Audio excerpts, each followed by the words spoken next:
मोरा जेठ चीरी गटा पुटारा राजवी सा मोरा सुमिर सिंह गटा पुटारा राजवी सा मोरा जेठोनी रे मेलो मोइली बिजली सा मोरा जेठोनी रे मेलो मोइली बिजली सा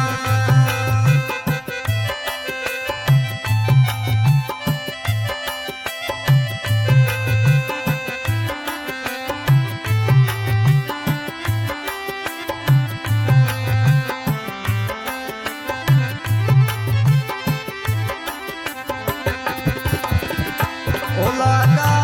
लेरियरा 900 रुपया रोकड़ा सा लगा लेरियरा 900 रुपया रोकड़ा सा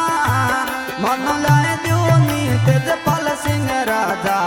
लेरियो सा मन लाए दियो नी जे सोनेरा राजा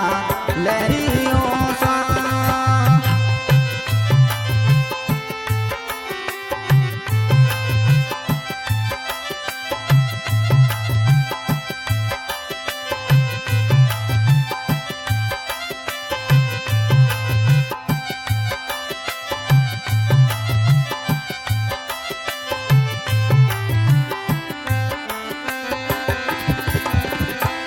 मोरा तेजपाल सिंह पूनम मड़ीरा चौधरी सा मोरे भाटी राजा पूनम मड़ीरो चौधरी सा अरे राठौड़ रानी आबे मोइली बिजली सा मोरे जसुकर भाई साहब अबे मोइली बिजली सा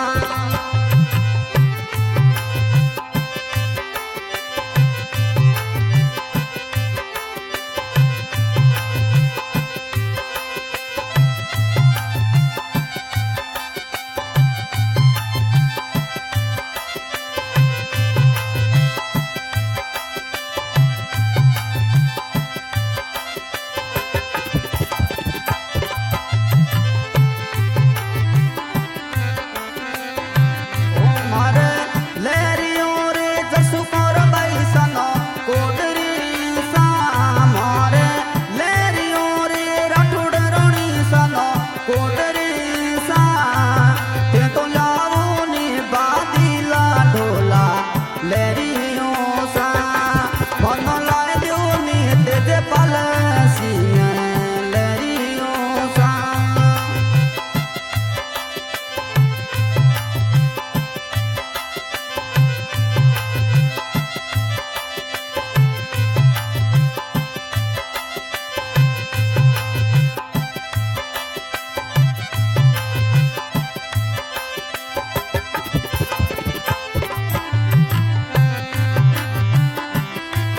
मोरो लेरियो रे कोनोट वाली बाजार रो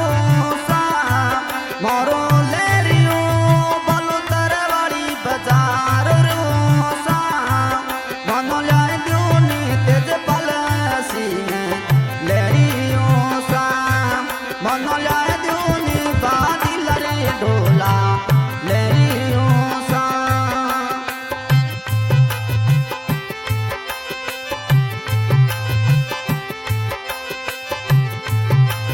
हाँ सर, आज की रिकॉर्डिंग हो रही है साइल स्टूडियो फलसूर सिंगर देव खान गांव राजम तई सहयोग में पन सिंह जसोदपुरा पोखरना और साथ में पुष्पा कंवर जसोद भाटी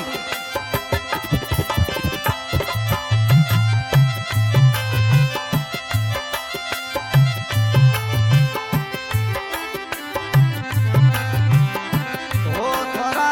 जीतू सारी गटा पुटारा राजवी सा थोड़ा पन सिंह गटा पुटारा राजवी सा अरे पुष्पा कंवर ले लो मोहिनी रो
मन